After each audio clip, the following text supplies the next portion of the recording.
Thank you.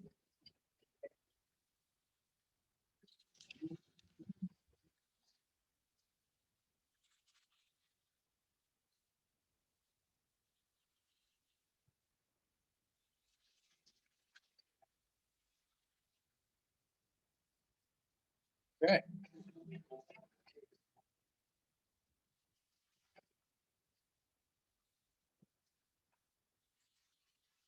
All right, all right, all right, all right. What's going on, everybody? It's your boy, Coach Vic. Had a little theme music, a little jazzy NYC from my game Street Fighter 3.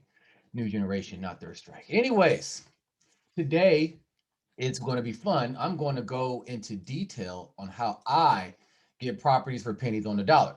Now, as always, I'm going through this with Zoom, so certain things may be delayed. So if you ask a question while I'm presenting, perhaps I don't see it, in time. I will periodically check back to see if you guys are asking any questions. I already have one queued up from beforehand that I will answer during this whole spiel. But before I go further, let me know if you can see me okay, you can hear me okay, whether it's live or the replay. I want to make sure things are coming out nice and clear. There's always some kind of new change with Facebook and or groups and Zoom and YouTube or whatever. And I just want to make sure I'm being heard okay. If you guys can give me an okay, again, live or replay, just let me know. Um, and from there, we're gonna get started because I've been getting a lot of questions on how I actually get properties. Like you guys hear me talking about the different things I'm doing. You hear me talking about how I'm teaching others how to get property per penny on the dollar and how they're succeeding. And some people are actually taking this information and running with it. Others feel a little bit more hesitant. So they're trying to take in their time. Both approaches work with me. I don't care. We're all individuals. We all got our thing. So whether you go fast with it or you're taking your time, as long as you're doing something, you're taking a step forward. I, I'm good with that. Baby steps are good. Giant leaps are good. Either way is good. As long as you're not staying still and having that analysis by paralysis, meaning that you're thinking so much about it, you're overthinking it, and now you're not taking any action, you're going to be fine. But today, I want to give you my three current methods of how I get property now. And it's in reality, it's really two and a half, maybe just two. Because as of 2 days ago, I found out that one of my methods that I've been employing, um, just basically got removed. And I'll go into detail how that works. Okay, so before I do anything else, I want to let you guys know something very important. I am opening up spots in my group for more people to join.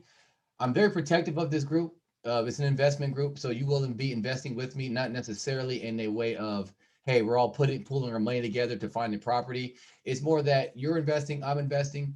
We can pool our money together for a property. We have done that, so a couple of us members got in together to get one property.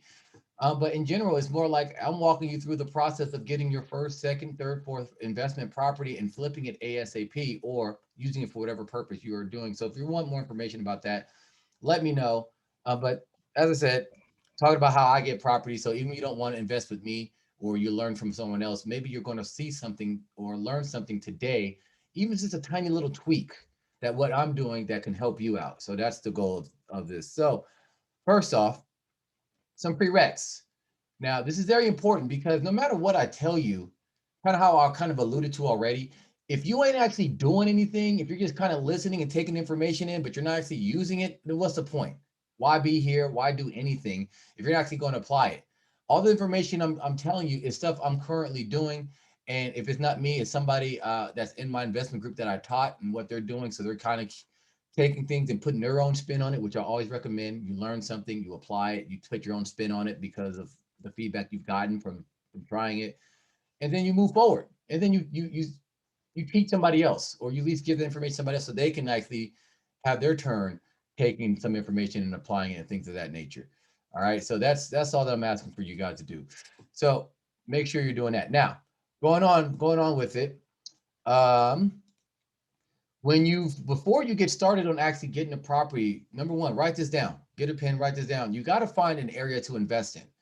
This is key because the land investing thing works all over the US, and I would not be surprised if it worked in other countries as well. Because at the heart of this, you're finding people who have property that kind of had it for one reason or the other. It no longer suits their purposes, or they inherited from like a family member or friend, and they don't want to deal with what they consider a headache, and in the US, namely paying taxes on something they're never going to use.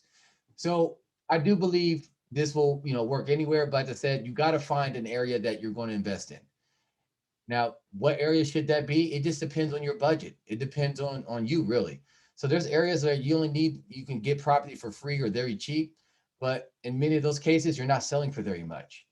There's other places where it's a high cost of entry, but the return that you get is going to be it's going to be like phenomenal, right? So you may be spending 10, 20, 30, $40,000 on some property, vacant land, and then you're selling it for 80,000, 90,000, 100,000. From all accounts, from what I've learned, from what I've been told, I haven't done anything at this scale, but basically the land investing biz, it kind of tops out at $250,000. So if you're paying, or excuse me, if your property's worth more than that, it may be tougher to make it work in the way that I show you, or maybe you may not find properties for vacant land that's going to be worth more than that. So it's just something just to keep in mind. Oh my God, I got a call from the county, and I will have to pick this up after this live stream. Um, Next, or I guess the more into what's going on, make sure number one that there's sales activity in that area. Make sure that you have things going on that you can say, hey, if I buy a property here, I can know I can sell it because there's so many people who are interested in this area. Now, to get sales information, all you have to really do, at least to give you an idea of it, it won't give you details, but it'll give you a rough idea. Just go look, see, hey, if you go into Zillow or Google or whatever, like, hey, can I buy land for sale or their land for sale in this area? And then see what's available. Are a lot of people selling or no people selling? If they are selling, how much are they selling for? Is it in the same exact area that you're selling, or is it an adjacent area?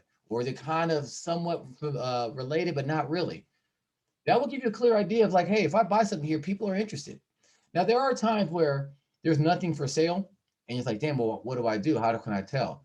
Well, you've got to kind of use your gut feeling on that, and that gut is developed on past experience. If you've never done a land deal, I don't necessarily recommend doing something where there's nothing going on unless you get it for like $100, $200, something like that. You get it for super cheap, then yeah, go ahead, take a shot. If $100 cent puts you in a hole and you can't recover from $100, then you have bigger problems to worry about. But as long as there's land activity, see what people are selling for, you can probably find something to sell and make the same amount of money those people are doing. Next thing to look out for, make sure that the prices that or the investment you want to put it out there matches the area that you're looking to invest in. So a silly example, but hopefully it makes sense. If I'm looking at vacant land in Beverly Hills, California, but I only have like $1,000 in my pocket, I'm probably not going to find anything, right? It just doesn't support the area. However, if I go to some small town in Texas for $1,000, I guarantee you I can find some property. Sometimes I can get two pieces of property with that $1,000. So you just got to figure out, hey, the area that I like or the area I want to invest in, does it support how much I'm able to invest? Now, if you have a lot more money, you have deeper pockets, then you can go to a fancier area, a bigger area, a more well-known area. And if you do that, then you're going to find a seller because it's just popular. It's known. The last thing is this is kind of a rule of thumb. You don't have to do it, and sometimes it's actually may work against you.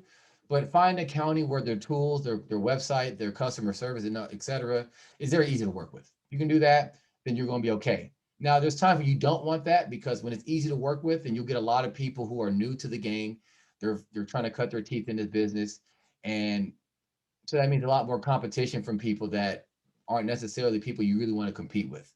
And that just means that when people are contacting these owners, you're also dealing with other people who may have contacted the same owner you're contacting. And they gave this crazy astronomical offer that makes the owner think they're sitting on like a gold mine or something. So when you have easy to use tools, it's easier to get the newbies and the people who aren't really committed to this versus like if you got to do a little bit more work, there's going to be a lot less competition and you probably get a lot bigger and better deals out of it. Okay. One last prereq.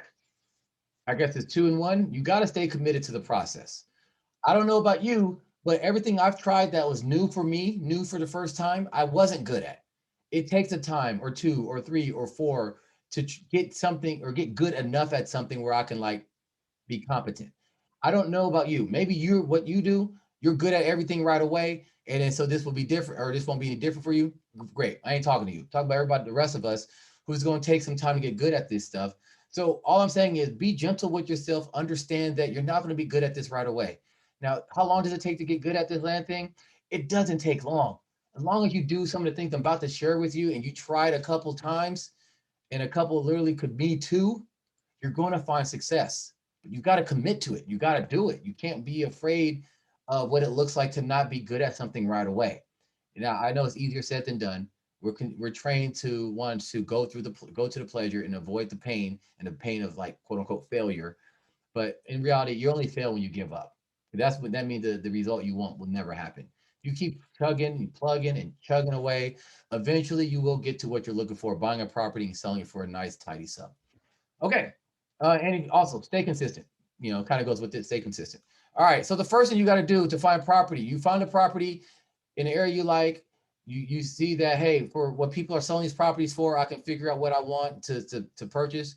And usually it's about a quarter of the price that you see on the market. You want to offer that to owners. First, you got to build a list of the low hanging fruit. Now, what do I mean by that? Well, low hanging fruit are people who are more likely to sell their property at the price you want. So, just for a numbers example, let's say you see that you can buy a property or sell a property in this particular area for about 2,000 bucks, give or take, right? We'll do a nice, small, easy to work with number. Now, it would be foolish for me to buy a property from a landowner for $2,000 because if I sell it for that same price, I'm not making any money. If I try to sell it for 3 or 4,000, people are laughing at me like, why would I buy a lot from you for 4,000 where I can buy from this other guy for two, right? So what did that tell me? I need to get this property for 400 bucks, 500 bucks, 600 bucks around that price. I wouldn't go past 1,000 because then if I get 1,000 and I sell it for two, I doubled my money, right? So how do we find people who are going to sell it to us for the price that we want? Well, the low hanging fruit are those who owe back taxes, who may have inherited the property, who are trying to get rid of their stuff because of different situations. So first is tax delinquent. Now I'm not talking about a person who haven't paid this year taxes, and that this year's taxes may only be worth like 50 bucks, 60 bucks for a vacant land lot in a certain area. I'm talking about people who haven't paid for many, many years.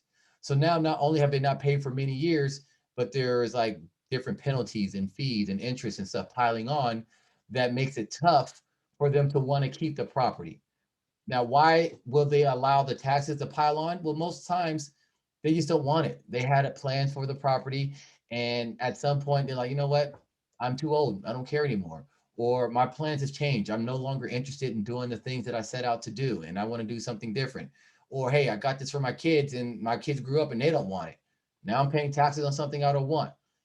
Well, why should I pay the taxes? I should just let the county take it from me. You see what I'm saying? Low hanging fruit.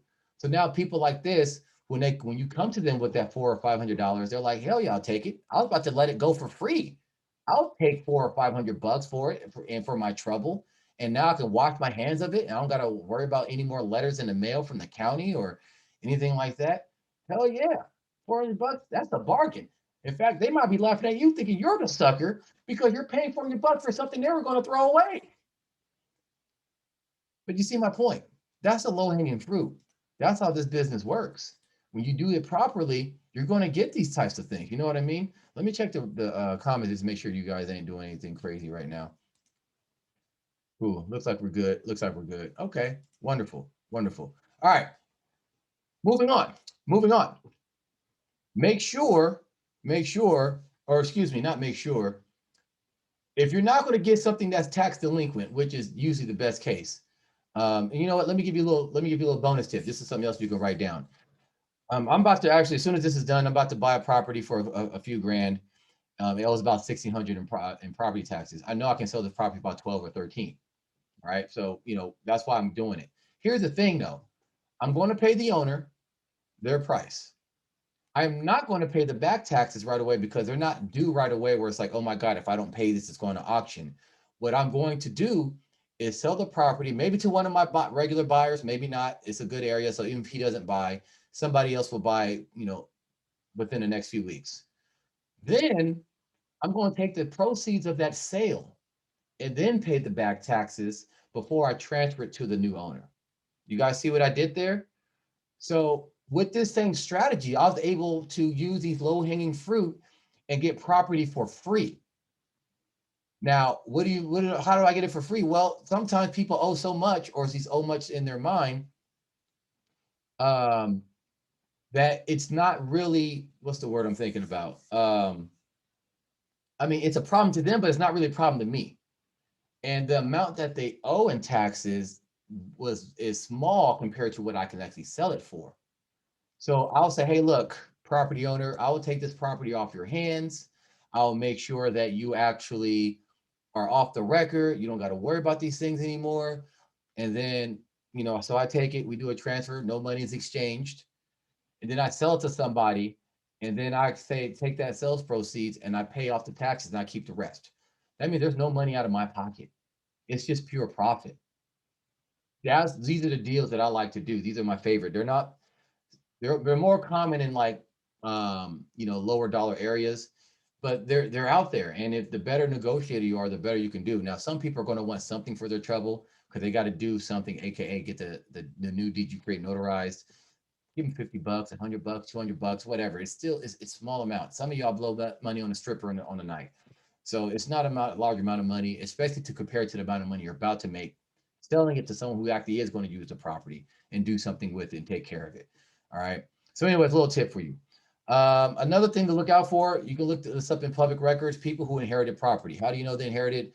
Probate information was recorded, or some kind of like, even if it's not inherited, like some kind of divorce decree, where the mom or the wife or the husband gets the whole property that used to be jointly owned, because that information is usually recorded.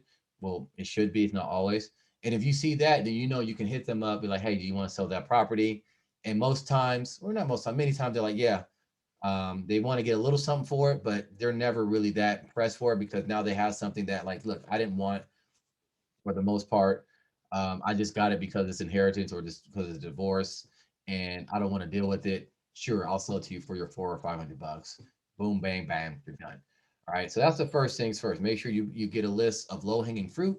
How do you do that? Again, you can pay a service like PropStream or DataTree, or you can just go manually into the county, go through, find all the different vacant land properties, make a list of those who live out of state. It'll tell you, hey, this is the owner, this is their mailing address. If it's out of state, they probably, there's a good chance they'll want to sell. They're in state, but they're not near the property, you still may have that.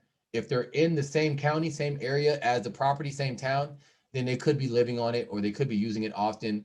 Not to say that people wouldn't sell their vacant land in those situations. It's just that's not low hanging fruit. And since they live in the area, they know what's going on. That could be a good or a bad thing. They're like, yeah, I know nothing's going on here. I'm just glad to get rid of it. Or like, you know what? I know a lot of stuff is happening. So it is what it is. All right, real quick. Let me know if you guys are finding value out of this. I only went to the first step of how I get properties cheap. I find a low-hanging fruit and I can offer them the prices I want to pay. Is this working for you guys? It's good. Let me check any comments right now. And see that some person can't see the live stream. Hopefully you guys can see it. Yeah, it's definitely not in the group. I don't know what's going on with that. But it's cool. The replay will be up. If you don't see the replay. Oh no, we're here. We're here. No, we're here. Cool. All right, moving on. Next thing. The second thing to worry about is to contact the people on this list, right? So we found that the list of people who live out of state, they owe taxes, they're old owners that no longer want the property. They may have had it for a while and they're like, I'm getting old, don't need it anymore. My kids don't want it, whatever, right? Maybe in that inheritance I talked about, the title situation is a little bit tricky.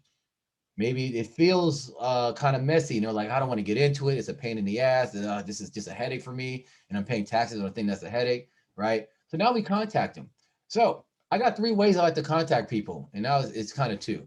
First, I have the classic tried and true offer letter. I've done some live streams about the offer letter, what the good one includes or entails and which one, what in my opinion isn't so great. But in reality, as long as you're sending out offers, even if they're not great, you're going to get something if you send out enough. Now, as long as you send out enough offers and your price is reasonable, you're going to be fine. So even with the low hanging fruit, you got to be reasonable. You can't come out of the gate like I'm not going to pay you anything for your property. I'm just going to take it. You got to come out with something reasonable to entice them, to let them know like, yeah, it is worth selling. You're not going to get a ton for it, but I will buy it from you, and that's that. So when I do the classic mailer, I make sure I let them know, hey, I'm serious. I make sure I let them know I work quickly. I let them know, hey, look, I'll pay you up front if necessary.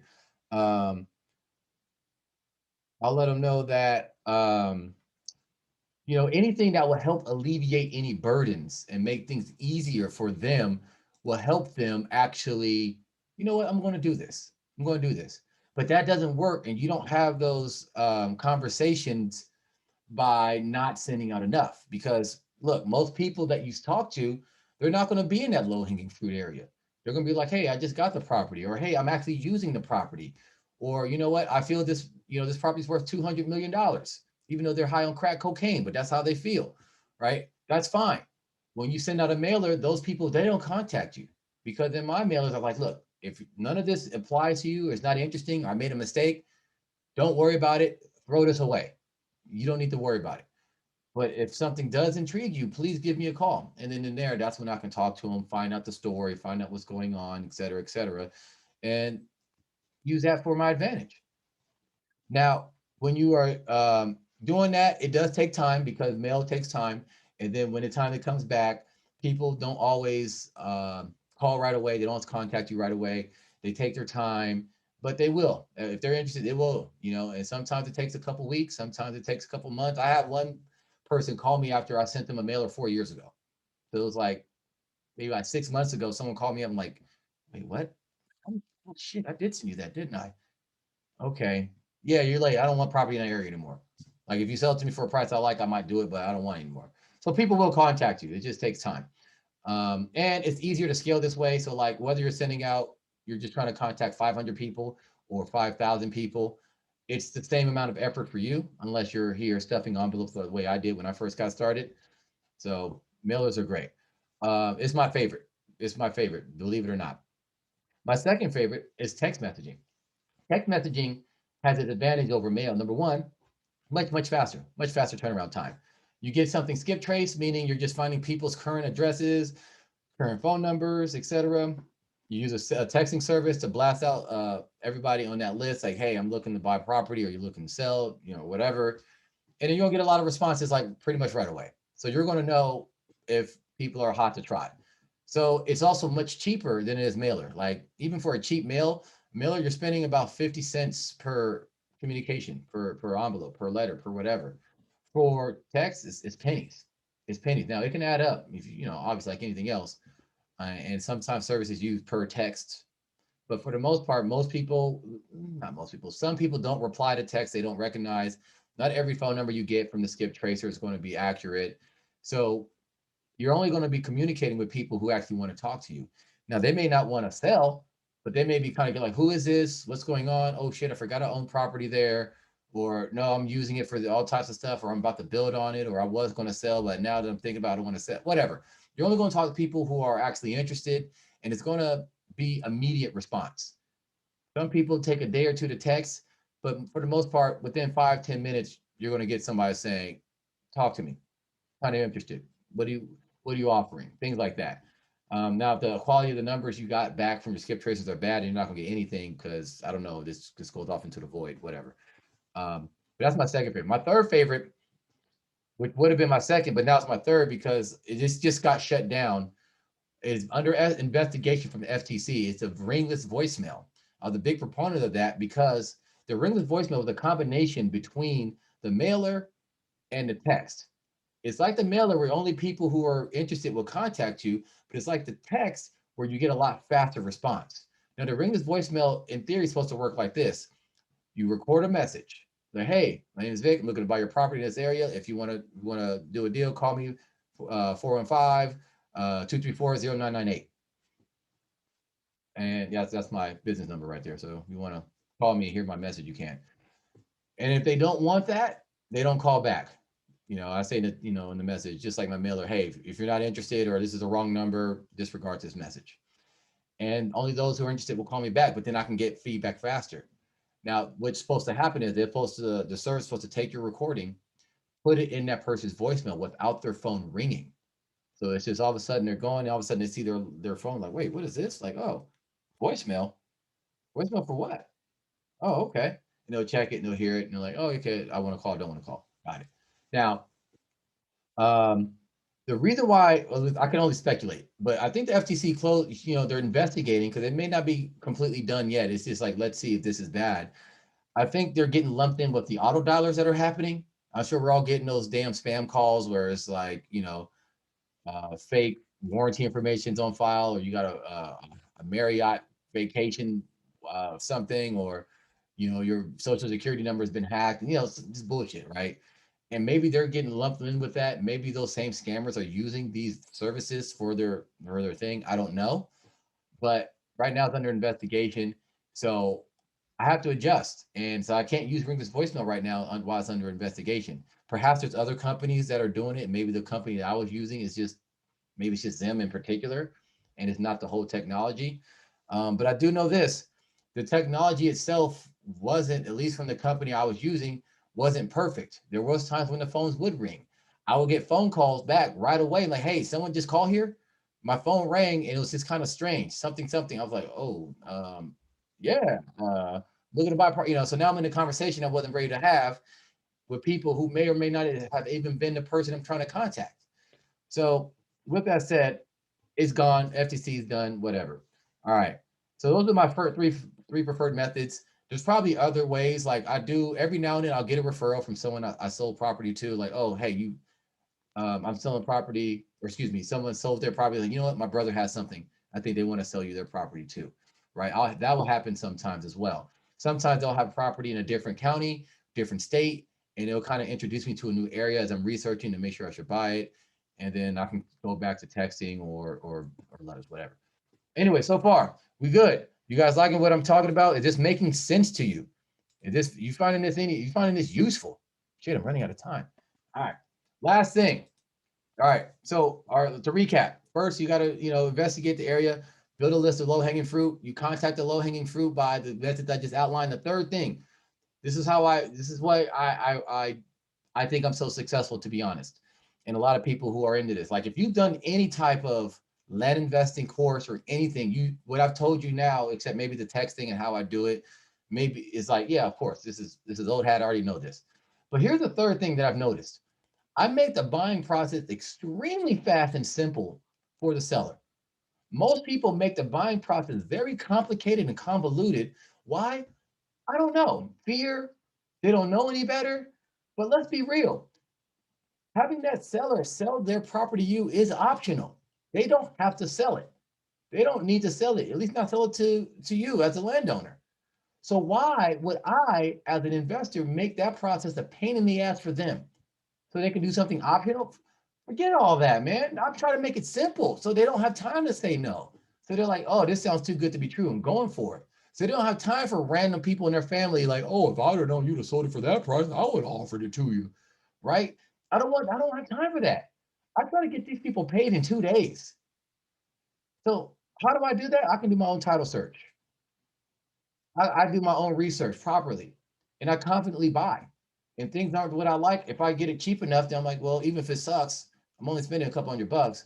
Newsflash: I've never bought a property that I couldn't sell, that someone else didn't want, and one paid me a lot more for it than what I paid for. So I've been doing this for a while. I'm like, this shit works. Now, here's the thing that makes it tricky, right? Making it simple. A lot of people right now, there's a lot of competition out there, not as much as in traditional real estate or in wholesaling, but there's a lot of competition out there. And when people are getting a bunch of different offers from a bunch of random people, and a lot of those offers aren't even real, you know, or they're not ready to make those or pay for those offers, it can be tough because now, as I said, they may think they're sitting on a gold mine. Like, oh wow, I'm getting all these offers and all this is going on, and oh my God, something must be going on in the area. When that's not necessarily true, but then now they think that, so that makes it tougher on you. But when you come like, look, man, look, sir, I'm gonna make this simple. I'm gonna make this fast for you. Da da da da. They're more inclined. Like, look, there's no risk to you. You don't pay nothing. I pay everything. I take care of everything.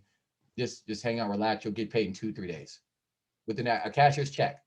They're like, that sounds great. Yeah, okay. Like that's the reaction I get every time. There's no like, well, could you do it this way? It's like, no, it's like, oh yeah, I love that. Yeah, please. Let's get this started now. Other people are like, well, I got to do a title search and it's going to take 30 days, and I want you to pay me. I want you to give me the property before I pay you, and I got to all this stuff. They're like, ugh. Ew. And then because I do things so quickly and easily, I'm like, look, I'm only going to offer you $400, but I'm going to give you that $400 tomorrow. You're going to have it in your hands. You can cash it. It's a real check from my bank. Or you can take your chance with this other guy who said they're going to do this. And I guarantee you, they're just going to talk you down on the phone. They're going to make you wait to get your money. And they're going to make you jump through a bunch of hoops. It's up to you. And sometimes I will even call their bluff. I'm like, look, go ahead with that higher offer. I'm going to call you back in 2 weeks and see if you still have the property and how things are going. It hasn't happened often, but when it does happen, they're like, yeah, you were right. That person flaked on me. I don't know what happened. They never returned my phone calls, right? Or like the process they would have me go through, I didn't like. And because of that, I get a lot more deals than other people. I make it so simple and easy to buy or to sell to me, and I take care of the work that it's a no-brainer. It's a no-brainer. So, with that said, here's the bonus question: how do you connect with landowners? Well, as I said, I love the mailing. It's my favorite, and I do text messaging. The messaging is the same as in like what I say to people, no matter the device, is the same. Whether I'm mailing or I am texting, same spiel, same spiel.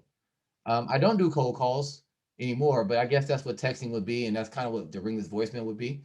Um, and I do postcards over letters. Why? Because postcards are cheaper and they're easier to hold on to, especially if they're like a bright yellow or something. And for me, the postcards work the best because I can send out a bunch and just let the interested people call me up. So those are my favorite. That's my personal recommendation. But those are the 3 steps I do to get properties for pennies on a dollar. So with that said, I got a challenge for you. Some people are actually chomping at the bit, like, damn, that sounds pretty easy. Yeah, it is that simple. This doesn't take long to get property, and you don't need a ton of money up front, right? You don't even need to find a buyer before you do anything. Because if you do the research right, you're going to know property is going to be in a good market. So I have a challenge for you. In the comments below, I want you to say what area, or you know what, you don't know what I know some people get really weird about this because they're afraid people are going to take their areas. Just tell me, hey, I found an area. I'm ready to start contacting people. Just let me know, and I will help you out with that. The second next step of actually contacting people. But you got to say, hey, Coach Vic, I'm actually looking. I found an area. I'm ready to start contacting folks. I'm ready to put this list together. You let me know. I'm gonna help you put that list together in the best way, depending on your budget, on how to contact these folks.